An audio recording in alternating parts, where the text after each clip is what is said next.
తరతరాల ఎదురు చూపులో ఆవిరైన నీ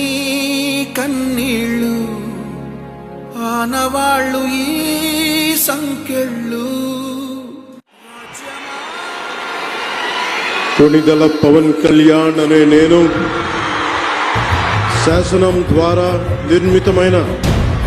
భారత రాజ్యాంగం పట్ల నిజమైన విశ్వాసం విధేయత చూపుతానని, భారతదేశ సార్వభౌమాధికారాన్ని సమగ్రతని కాపాడుతానని ఆంధ్రప్రదేశ్ రాష్ట్ర మంత్రిగా నా కర్తవ్యాలను శ్రద్ధతో అంతఃకరణ శుద్ధితో నిర్వహిస్తానని,